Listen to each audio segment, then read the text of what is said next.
Entramos en el capítulo 2, en donde la iglesia iba oficialmente a empezar.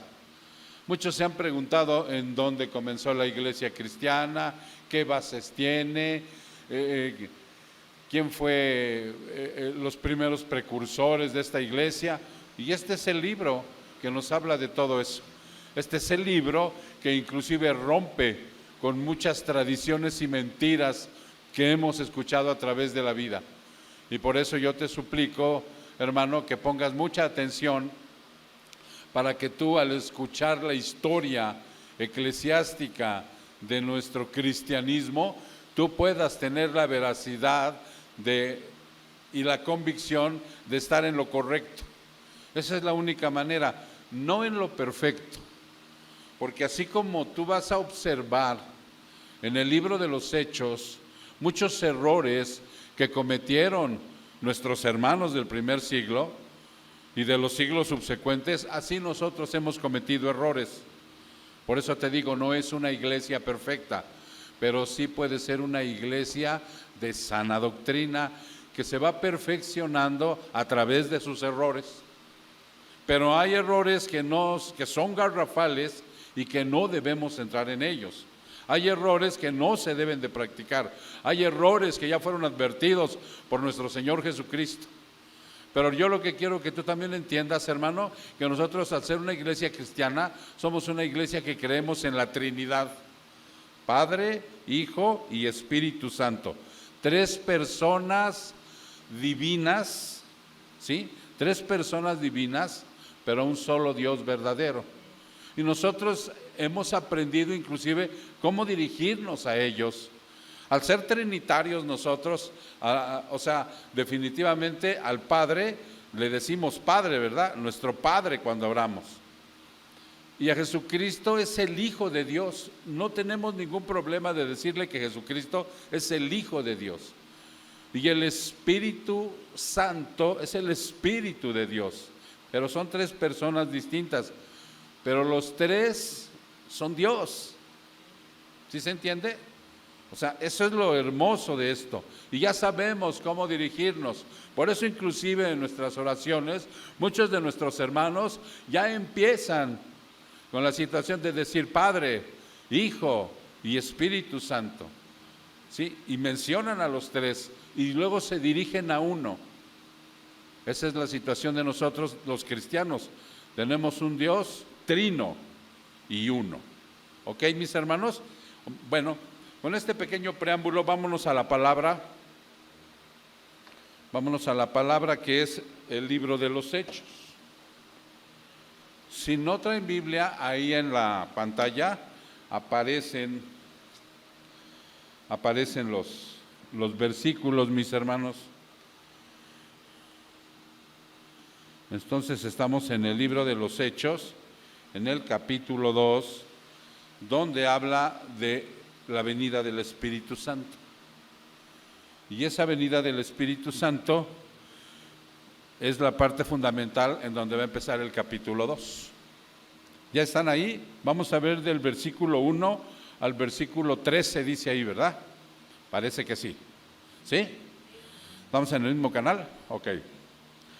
Y cito: cuando llegó el día de Pentecostés, estaban todos juntos en un mismo lugar.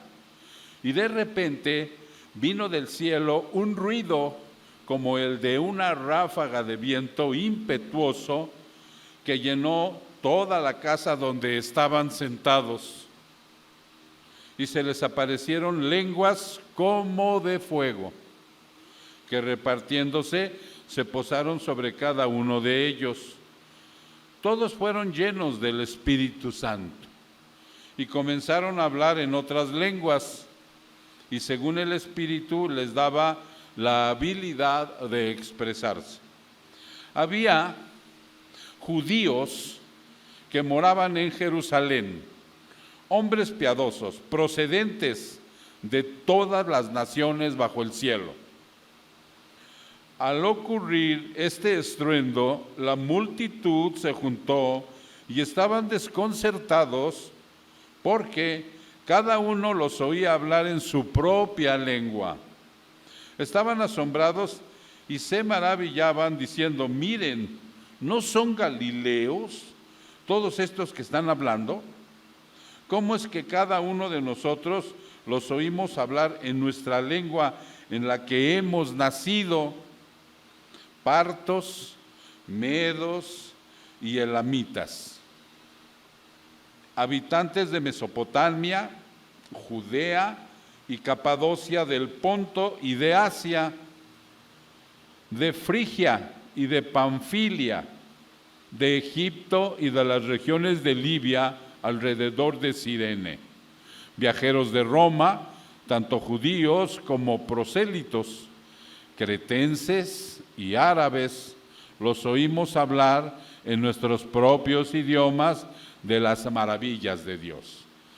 Todos estaban asombrados y perplejos, diciéndose unos a otros: ¿qué quieren decir estos? Pero otros se burlaban y decían: están borrachos. Vamos a orar. Padre, te damos gracias, Señor, porque hoy tú has reunido a tu pueblo, Señor, y estamos aquí con gozo, estamos con alegría, Padre.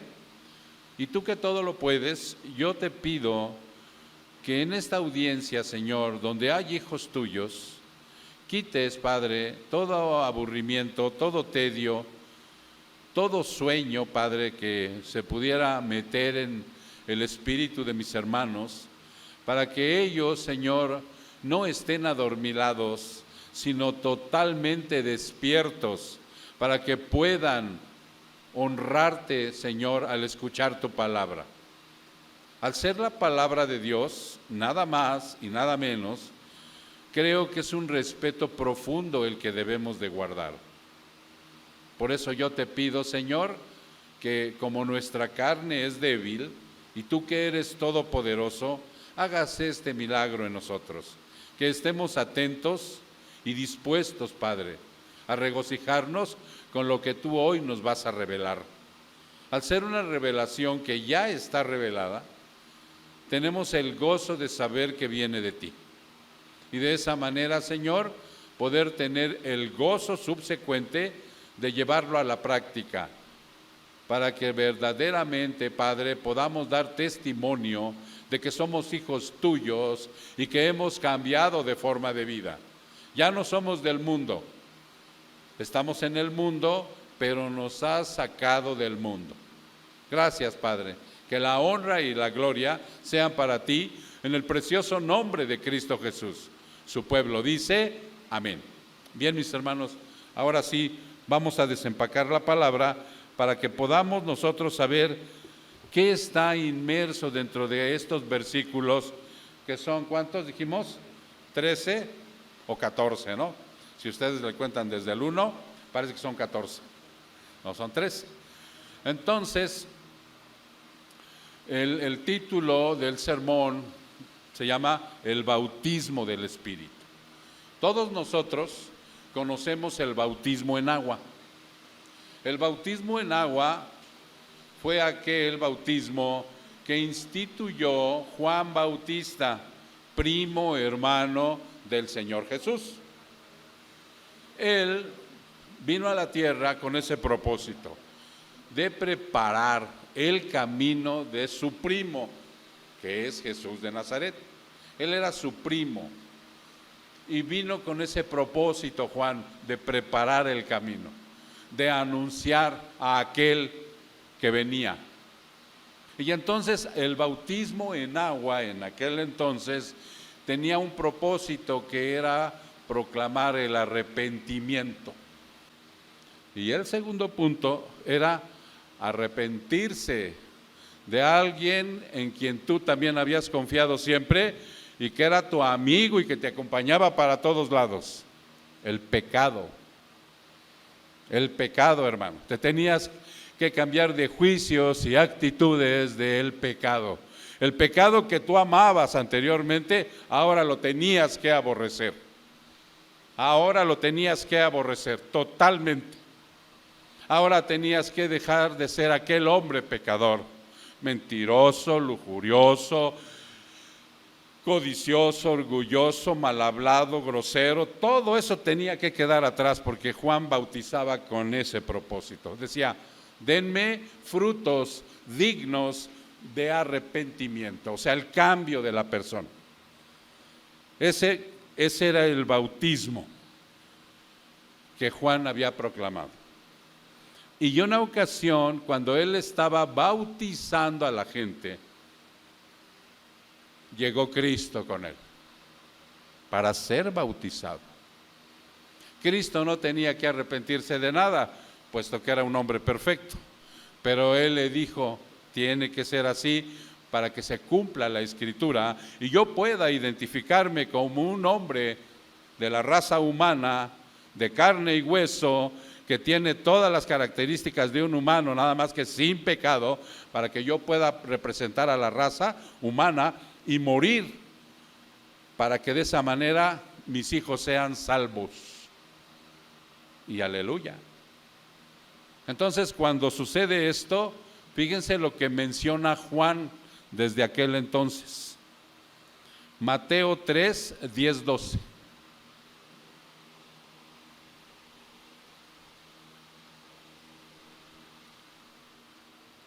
Mateo capítulo 3, vamos a ver del versículo 10 al versículo 12. ¿Ya estás ahí, hermano? Juan está bautizando. El hacha ya está puesta a la raíz de los árboles. Por tanto, todo árbol que no da buen fruto es cortado y echado al fuego. Juan está hablando de los frutos dignos de arrepentimiento. Y cuando el individuo no da un fruto digno de arrepentimiento, dice que va a ser cortado, hacha, cortado y al fuego, infierno. Yo en verdad, les dice Juan, los bautizo a ustedes con agua, ¿para qué? Para arrepentimiento, para un cambio de juicios de actitudes del Dios que estaba muerto para nosotros y del pecado que tenemos que aborrecer. Pero aquel que viene detrás de mí es más poderoso que yo. Dice, ese que viene detrás de mí es más poderoso que yo, a quien yo no soy digno de quitar las sandalias. Él los bautizará con el Espíritu Santo. Sí dice así, ¿verdad? ¿Sí dice así? ¿No dice así? Entonces, ¿cómo dice? Él los bautizará con el Espíritu Santo. ¿No dice así? Y con fuego. ¿Cierto? 12. El bieldo está en su mano y limpiará completamente su era y recogerá su trigo en el granero, pero quemará la paja en un fuego que no se apaga. Está hablando del infierno. Vuelve a hacer mención de eso. Cuando dice el Señor que Él nos va a bautizar con Espíritu Santo, es de lo que vamos a hablar aquí. Por eso di ese preámbulo, ¿sí? Es la experiencia del Espíritu Santo descendiendo permanentemente en el individuo. Porque antes nada más venía y salía, ¿ok?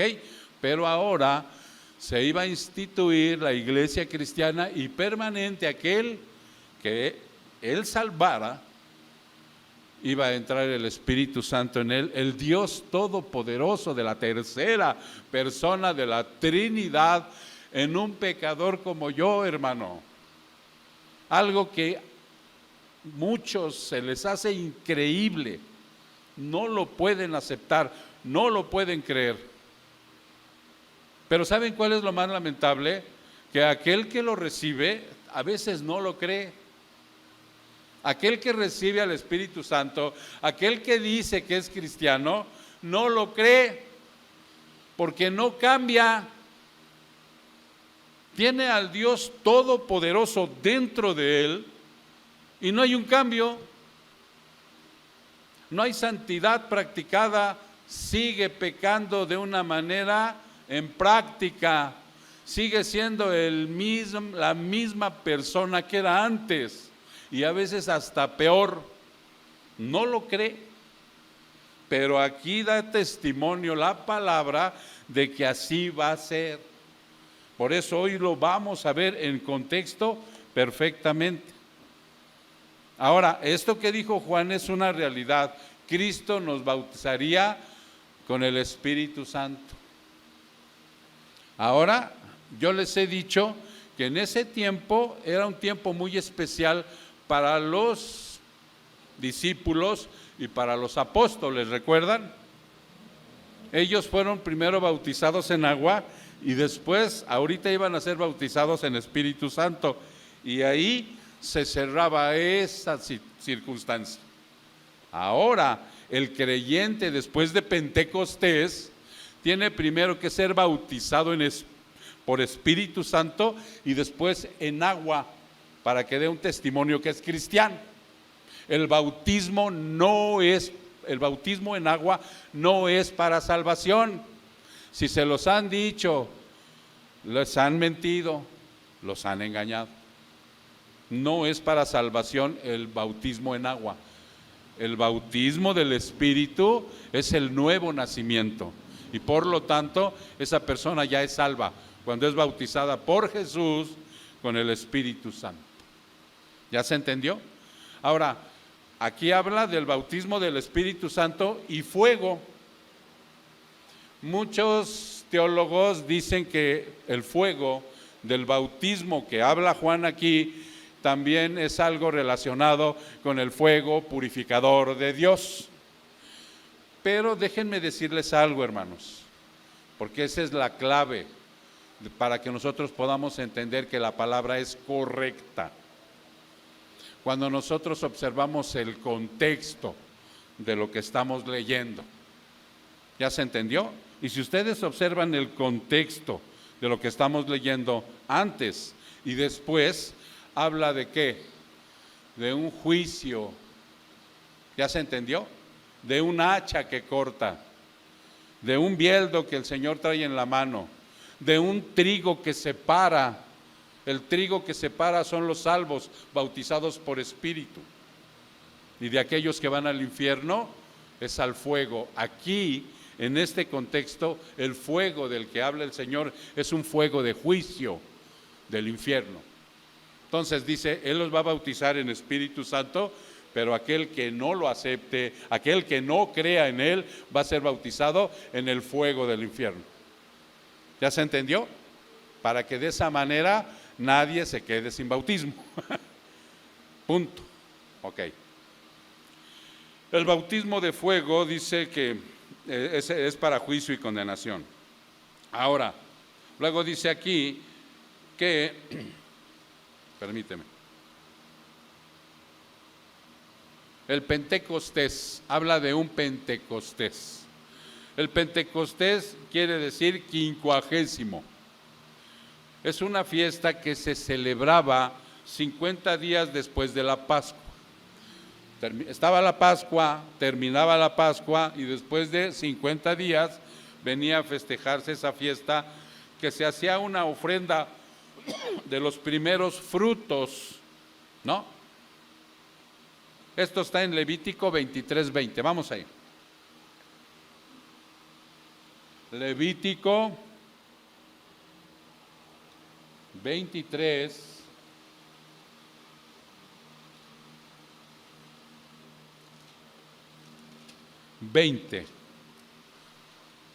Para que tú observes.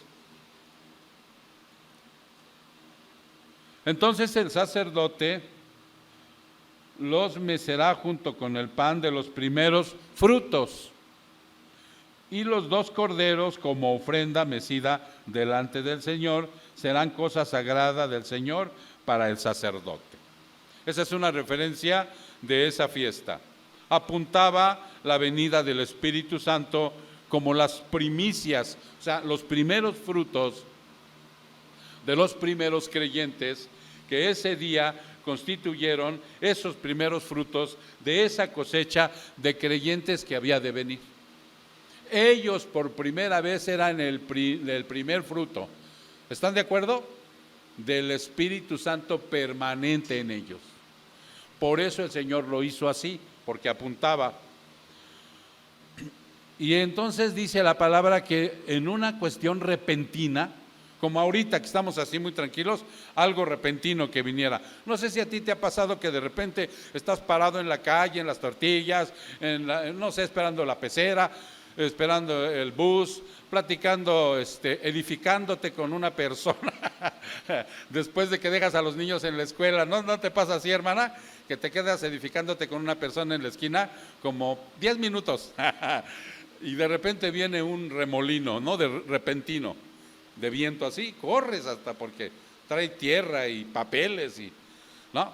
Así dice, repentinamente vino del cielo un ruido como de una ráfaga de viento. Era esa experiencia era algo impetuoso. La admiración y asombro como factor inesperado fue ese descendimiento del Espíritu Santo. Así se oyó, de estruendoso, de repentino, de impactante. ¿Sí recuerdan dónde estaban ellos? ¿O no? En un lugar que se llama el aposento alto, donde cabían 120 personas. Ahí estaban. A pesar de que había sido advertido para todos que recibirían ese poder de lo alto, el ruido que provenía del cielo no era un sonido común. Todos conocemos los sonidos comunes, ¿verdad? Pero cuando algo es inusual, hasta paras atención. ¿De dónde viene este ruido? ¿Qué cosa es? ¿No? Y resulta que era el nuevo sonido de la alarma de tu reloj, que no lo conocías, hacía algo así. El ruido provenía del cielo, no era un sonido común, era algo sobrenatural. Las manifestaciones divinas en ese tiempo eran muy comunes. En ese tiempo eran muy comunes y eran representadas difícilmente por algún acontecimiento similar o algo ya conocido por ellos aquí en la tierra, pero era algo totalmente diferente. Nuestro Señor Jesucristo virtió el nuevo nacimiento un par de años atrás. Un par de años atrás, antes de que estuvieran viviendo en ese momento esa situación como sobrenatural de la ráfaga, del sonido, o sea, el Señor Jesucristo ya les había hablado de esto. Ya le había dicho a un hombre que no sabía del nuevo nacimiento, ya se lo había hablado y les había dicho un par de años atrás a Nicodemo en Juan 3 del 7 al 8, vayan ahí. Le había hablado de esto. Juan, capítulo 3, versículos 7 y 8. ¿Estás ahí? Él está explicando, el Señor Jesucristo, todo el proceso de cómo una persona vuelve a nacer, cómo una persona recibe al Espíritu Santo, cómo una persona pasa a ser creyente. Ustedes observan ahí que el Señor Jesucristo le está diciendo que fue a través de una oración que te haga el pastor en la iglesia. ¿Verdad que no? Pues no, esa es una mentira. Esa es una mentira, mentirota. Lo que el Señor está diciendo es: no te asombres de que te haya dicho que tienes que nacer de nuevo. No te asombres, porque tiene que ser así. Si tú no naces de nuevo, no verás el reino de Dios. Tú no eres cristiano. Haz de cuenta que le está diciendo eso. Crees que eres cristiano, pero no lo eres. Y le dice 8. El viento sopla por donde quiere y oyes su sonido, pero no sabes de dónde viene ni a dónde va. Así es todo aquel que es nacido del Espíritu. Él estaba haciendo una referencia a esta experiencia. El Señor Jesucristo estaba diciendo, Nadie puede hacer lo que Dios únicamente hace. Ni una oración, ni una obra, nada que tú hagas te va a dar la entrada al cielo, no te va a dar el nuevo nacimiento, no te va a hacer creyente. No es por obras. No es por obras. Esta obra es mía, le dice, de principio a fin. Y nadie sabe cómo la hago. Nadie sabe cómo llega el ser humano. Pero sí le da el índice de los estragos que hace el viento, primeramente para que tú sepas, porque él hablaba como en parábolas. Tú sí sabes, tú no sabes de dónde viene el viento ni a dónde va, pero sí sabes el estrago que hace el viento, ¿o no? Mira, cuando hace así de tornado, arrasa todo. Corren a esconderse al sótano. Hay una alarma, me parece que ya en Estados Unidos, que nomás dicen tornado y todos corren a esconderse, porque si no mueren. Levanta casas, trailers, ¿cómo se llaman los que? Todo se lleva. Los tractores, todo lo que está en los lugares, todo se lleva. Lo destruye el viento. Aquí cuando hay unas ráfagas de viento tremendas en el Distrito Federal, tira los espectaculares, arranca árboles. ¿Sí ves el estrago que hace el viento, verdad? Perfectamente. Eso es lo que está diciendo Cristo. Tú no sabes cómo doy el nuevo nacimiento, pero sí vas a dar un testimonio de que ya eres nacido de nuevo cuando ese poder del viento, que es el Espíritu Santo, empiece a destrozar todo tu pecado que está ahí y cambies, seas otra persona. No que creas que eres ya otra persona, que vas dejando todo el pecado a un lado. Ya no lo vas a practicar. Ahora vas a pensar diferente, vas a actuar diferente, te vas a parecer a Cristo. Eso es lo que le está diciendo a Nicodemo en el 8, y parte de lo que van a vivir ahorita estos, que ya están viviendo ahorita. El viento se usaba frecuentemente como imagen del Espíritu Santo, y ellos estaban sentados y fueron impregnados de esa ráfaga de viento, todos los que estaban ahí, no nada más los apóstoles, todo creyente que estaba ahí, todo discípulo, todos aquellos que habían seguido a Jesús. Y luego visualmente, ellos vieron algo como lenguas de fuego. No eran lenguas así como de fuego, ¿no? Algo que se parecía a unas lenguas como de fuego que descendieron.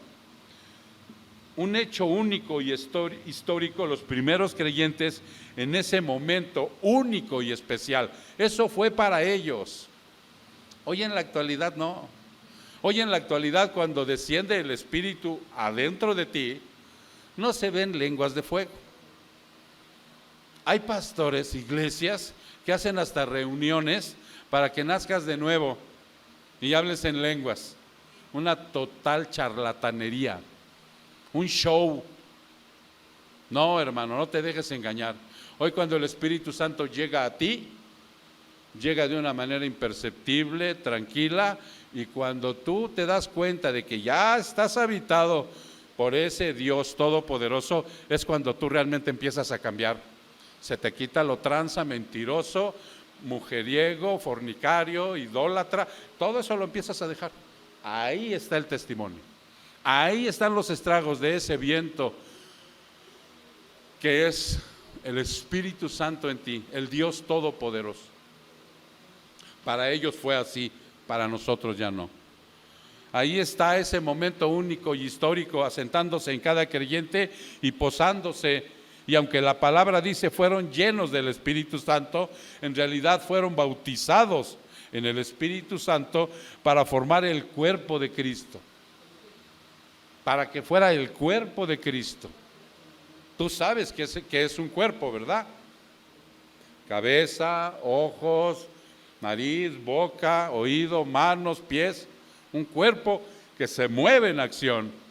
Un cuerpo que Cristo formó para servicio. Un cuerpo que está vigente y que ve las necesidades de los demás. No es un cuerpo inerte, flojo, tirado en la hamaca. No, es un cuerpo activo para la voluntad de Dios. Eso es lo que es el cuerpo de Cristo. Por eso dice, fueron bautizados para formar ese cuerpo. En esta experiencia única e irrepetible, los creyentes son sellados por el Espíritu Santo. Esas son las famosas arras de las que habla la palabra. ¿Sí? Es un sello que te pone, es una garantía que te dice que ya no te va a perder, que de aquí hasta que mueras, Él te va a cuidar, te va a discipular, te va a disciplinar, te va a quebrantar. Ay, no, pastor, eso no. Sí, mijo, te va a prosperar, te va a bendecir, pero también te va a jalar las orejas. ¿Cómo no? Porque eres su hijo. Te va a hacer ver los errores que vas cometiendo como imperfecto al camino de la perfección. Es maravilloso eso, hermano. Sellados por el Espíritu Santo en el bautizo con el propósito de unificar el cuerpo de Cristo, de unificar el cuerpo de Cristo. Por eso la verdadera iglesia trabaja en unidad. No importa que tengamos algunas dificultades, ¿sí? No importa que Pepe le vaya a los Pumas y yo le vaya al mejor equipo de la segunda división, el Atlante. ¿Sí? No importa. Esas diferencias se liman. Lo que importa es la unidad para trabajar en pos de aquel que todavía necesita salvación. Primera de Corintios 12:13.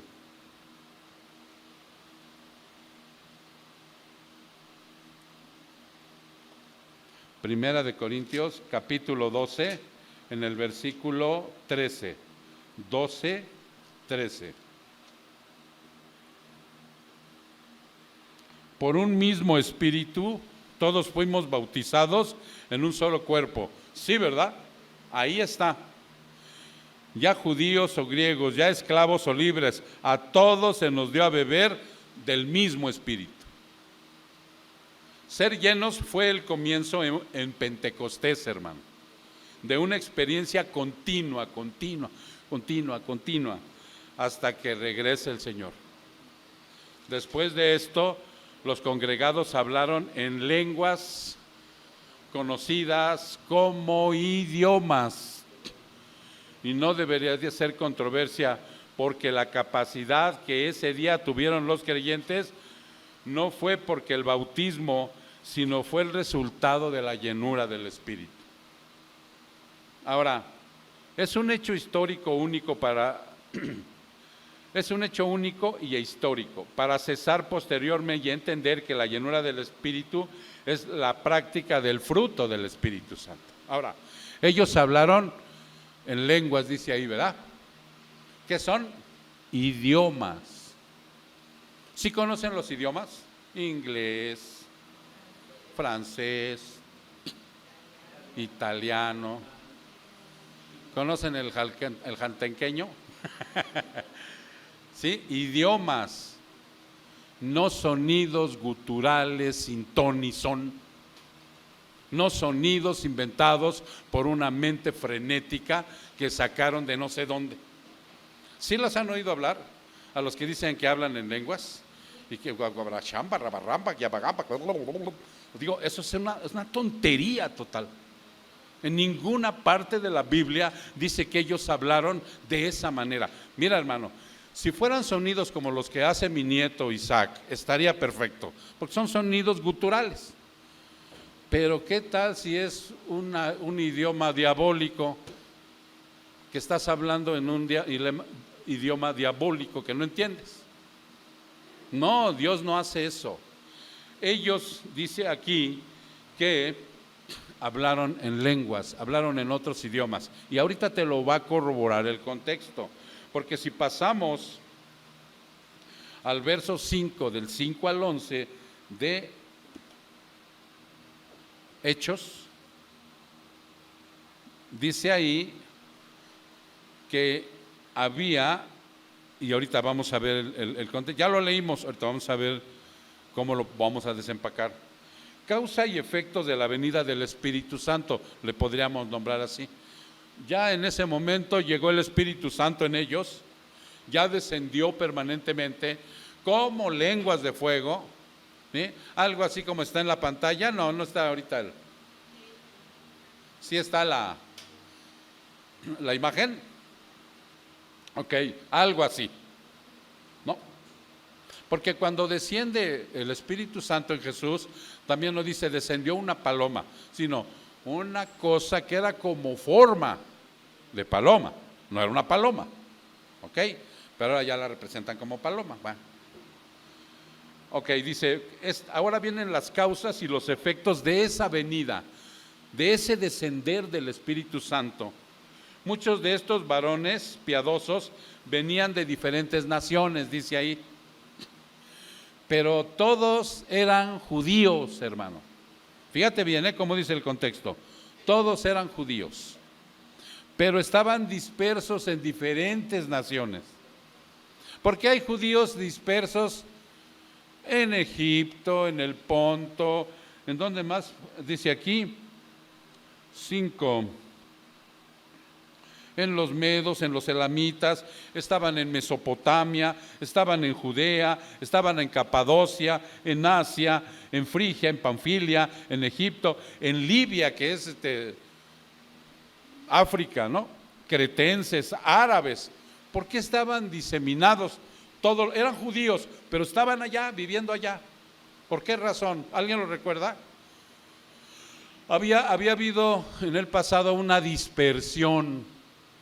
Como eran bien necios y testarudos, así como nosotros, a cada rato el Señor los castigaba y los mandaba al exilio.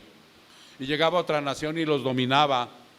Pero como eran judíos, por donde quiera empezaban a crecer. Aquí casi toda la merced es de ellos.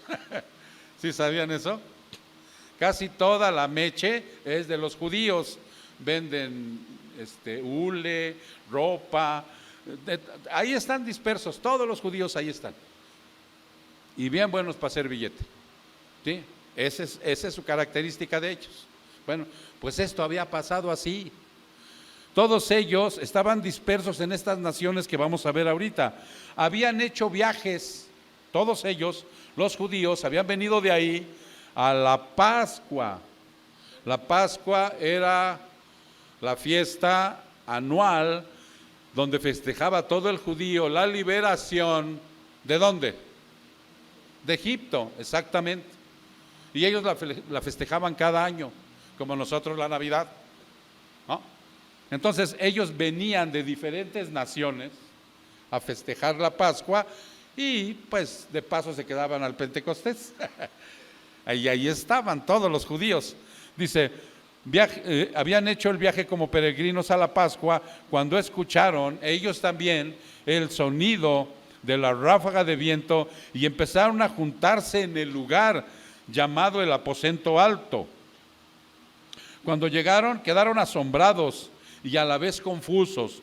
Todos los compatriotas de los apóstoles y de los discípulos quedaron así como asombrados de ver la situación sobrenatural. Y confusos, porque cada uno les escuchaba hablar en el idioma de donde procedían estos judíos. Ahora yo te voy a hacer una aclaración aquí. Muchos de ellos eran judíos y habían nacido en Arabia. ¿Sí se entiende? ¿Tú alguna vez has tenido algún pariente que ha nacido en Estados Unidos pero es de aquí, de Jaltenco? Es algo así. Mi esposa son de allá de Veracruz y ya muchos de sus familiares tuvieron hijos allá y son, ¿cómo les llaman? Ciudadanos norteamericanos, pero son de aquí, hombre. ¿Sí se entiende? Son mexicanotes, otros son salvadoreños, otros son cubanos, o sea, pero son de allá. Así era algo similar. Ellos venían de esos lugares donde habían aprendido el idioma que se habla allá. De hecho, muchos de ellos hablaban el idioma de allá. Y por las raíces que tenían, probablemente habían aprendido el hebreo o el arameo. Pero la mayor parte de su idioma lo hablaban allá y lo entendían de allá.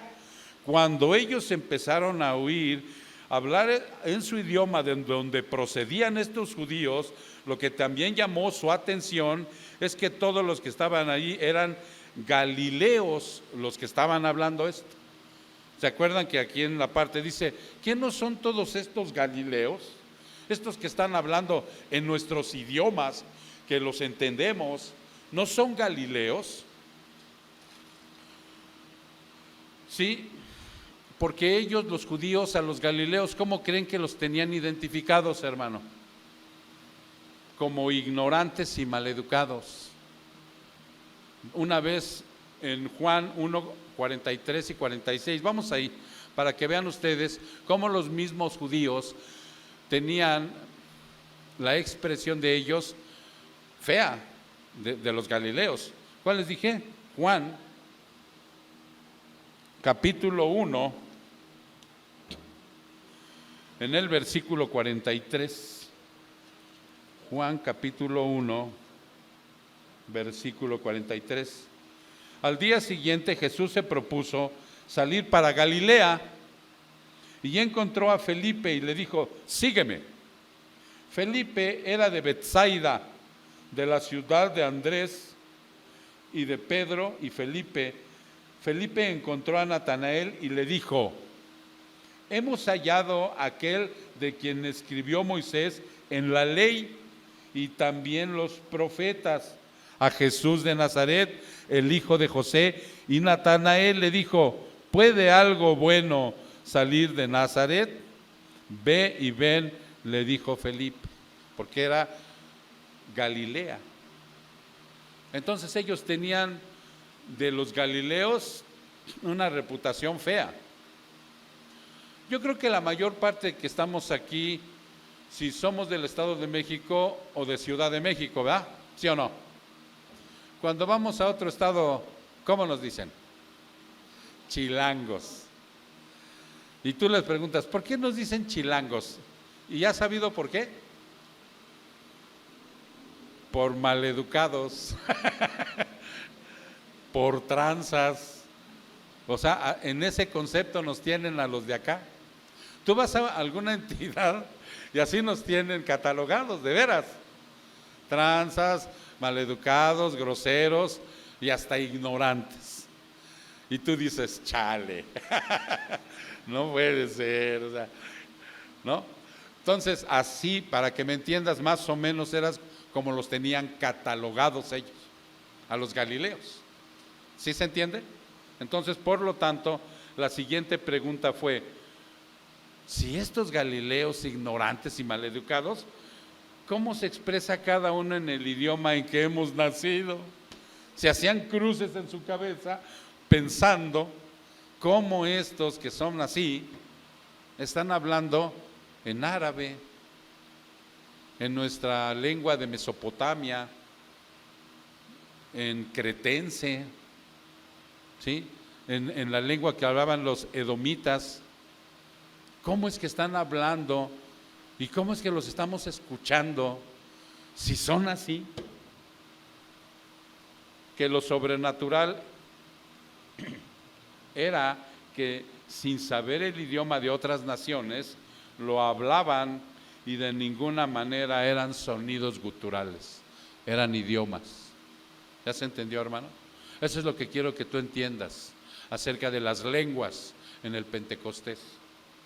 Cuando se mencionan las nacionalidades, empiezan con los partos, fíjate, los medos y los elamitas. Ahora, esta región es lo que se llama Irán. Estos son unos datos históricos que saqué. Estos partos, medos y elamitas son lo que ahora es Irán, la nación de Irán.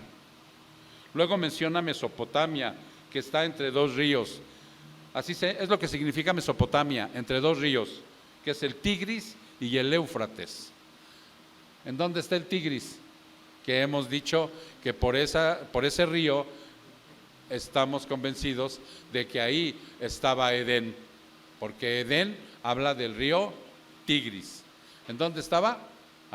¿Qué es hoy? Turquía. Y luego estaba Judea, Capadocia, Ponto y Asia, Frigilia Frigia y Panfilia, regiones de Asia Menor, con una gran afluencia de judíos. También Egipto, las regiones de África, más allá de Cirene y Libia. También estaba Roma. Los cretenses eran de Creta, en las costas griegas. Los árabes eran judíos que vivían en un lugar que se llamaba Nabateos, al sur de Damasco. Todos ellos estaban ahí. Todos ellos eran judíos. Todos ellos entendieron lo que estaban hablando. Pero no estaban hablando incongruencias. No estaban hablando algo que no entendieran. ¿Saben qué estaban hablando? Las maravillas de Dios. Las maravillas de Dios. El judío sabía por genética que tenía que amar al Dios verdadero, ¿sí o no? Entonces, cuando el Señor se derrama ahí, hablaba las maravillas de Dios. En ese momento, ¿sí? Esa era la esencia de esta comunicación, no era algo que no entendieras. Por eso Pablo, en una de las cartas, dice que cuando habla alguien en la iglesia, hable en lenguas, se está refiriendo a eso. Alguien que exprese un idioma y alguien que entienda de ese idioma que está expresando para que sea edificado. Dice, no se pongan a hablar como locos, porque van a pensar que somos eso, locos, y los que entren a la iglesia se van a espantar.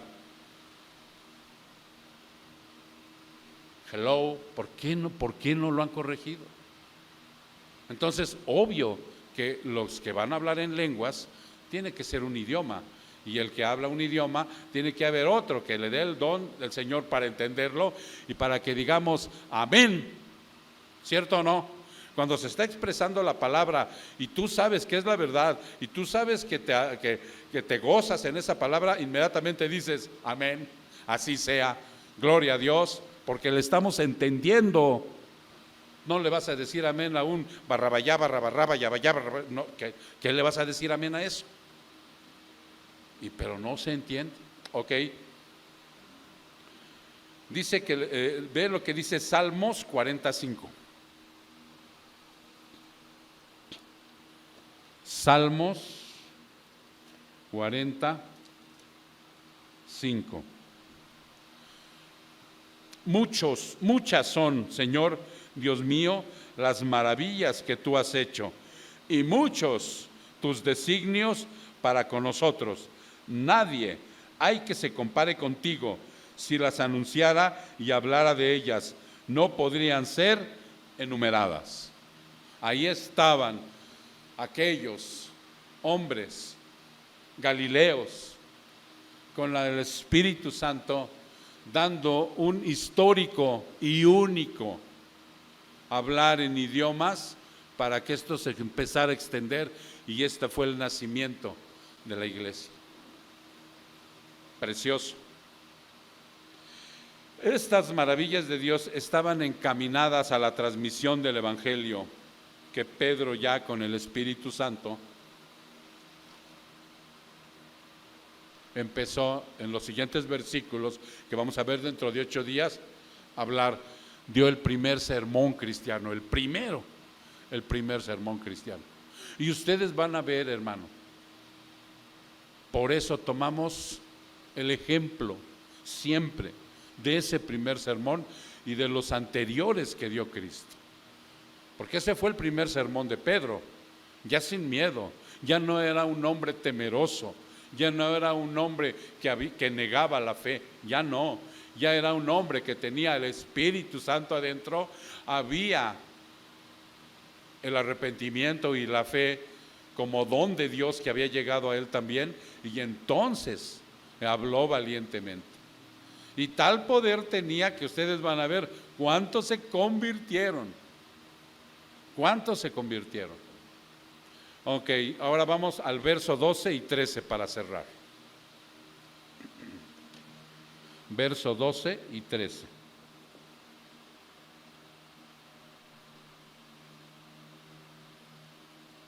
Todos estaban asombrados y perplejos, diciendo unos a otros: ¿Qué quiere decir esto? Y el 13 dice, pero otros se burlaban y decían, están llenos de mosto. Así dice, llenos de mosto. Es lo mismo, nomás que en otra versión. Tienen que ponerse truchas, hermanos, porque hay versiones de la Biblia. Y las versiones de la Biblia, o sea, vienen en diferentes, ¿cómo le llaman? Lenguajes, sí, pero le llaman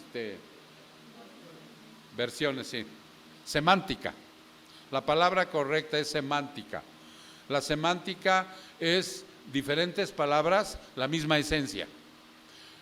En algunas Biblias, como la Reina Valera dice, llenas de mosto, porque el mosto era la fermentación de la uva que se convertía en vino y entonces pues te ponías alegre, ¿verdad? Cuando te lo tomabas, como si te tomaras unas 15 cervecitas, ya andas alegre, ¿no? Picadón. Pero tú sabes que es pecado, hermano, beber y emborracharse es pecado, por eso ya salió la cero. Por si quieres disfrutar una cerveza, toma cero, no tiene alcohol, porque beber es pecado, ¿sí?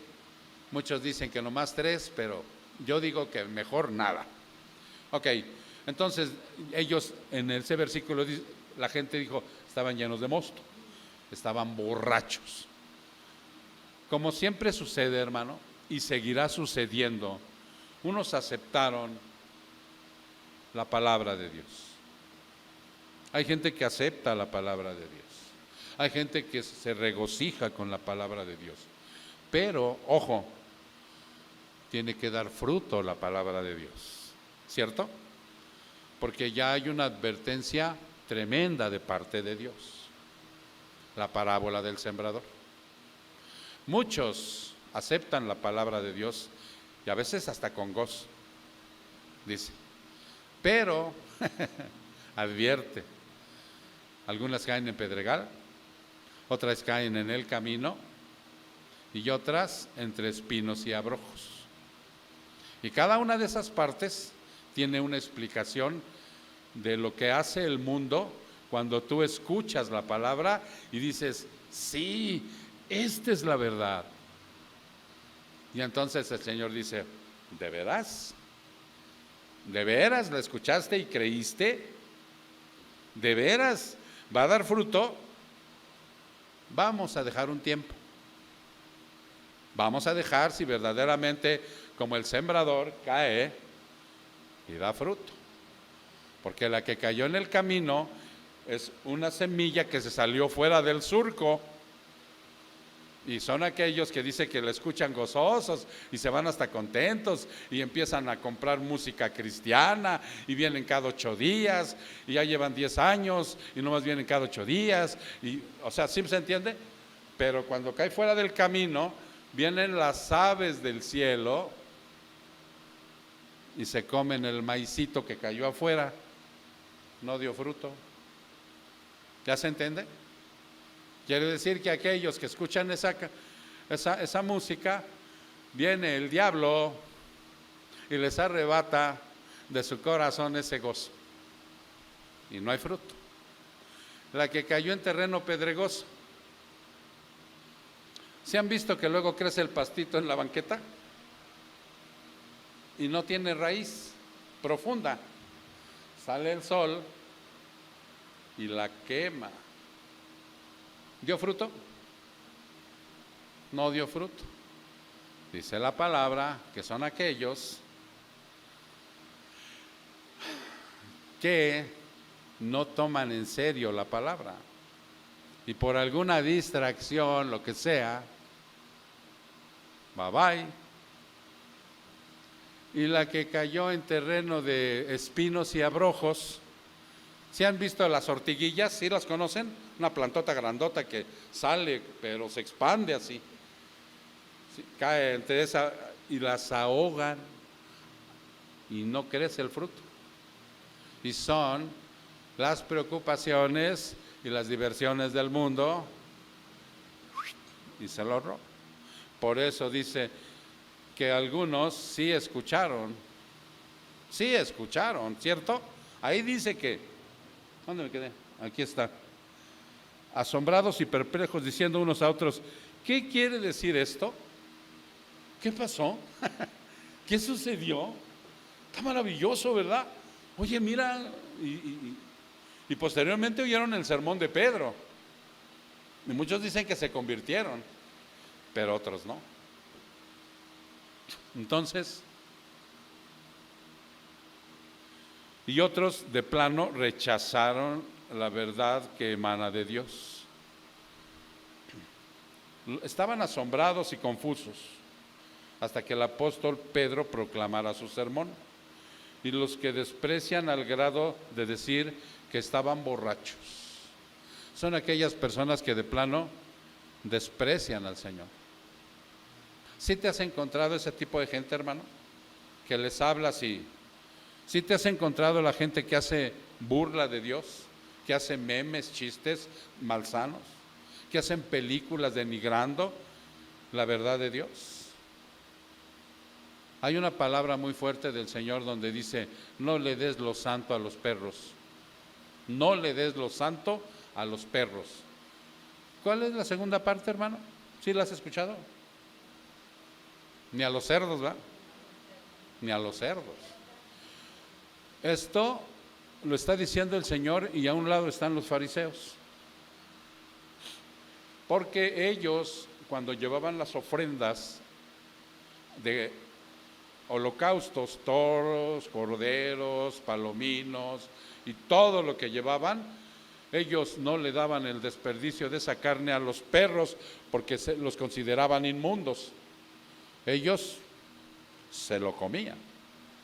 Por eso le está diciendo: no le den eso a los perros. Los perros en aquel tiempo eran salvajes.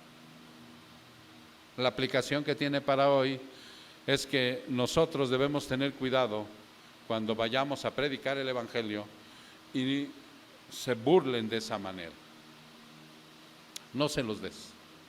Alguna, inclusive ya en el último versículo dice: no sea que se vuelvan contra ti y te pisoteen. Entonces aquí están las dos partes. Pero como Dios siempre va más allá, profundiza en lo que dice, lo primero es lo que a mí me impacta, porque el que rechaza la primera está bien definido. Es inconverso, ¿sí? No cree en Dios, y esa es su convicción. Dios quiera que algún día se convierta, pero los que más preocupan son aquellos que dan la apariencia de ser cristianos y no lo son. Ese es el punto de aquí, del último versículo. Pero es la manera como el Señor va manifestando el comienzo de la iglesia, con todas estas maravillas que Dios habla en un inicio, para que esto realmente se legalice como la iglesia cristiana.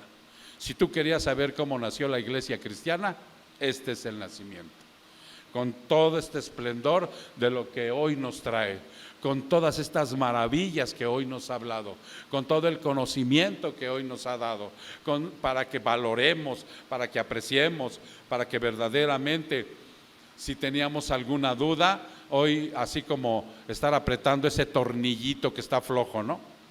Hace rato yo estaba con un hermano y estábamos cambiando una lámpara de aquí afuera, y yo veía cómo estaba un tornillo flojo, y él con sus manos agarró y le dio un apretón, y luego agarró otra llavecita y mira, y quedó firme.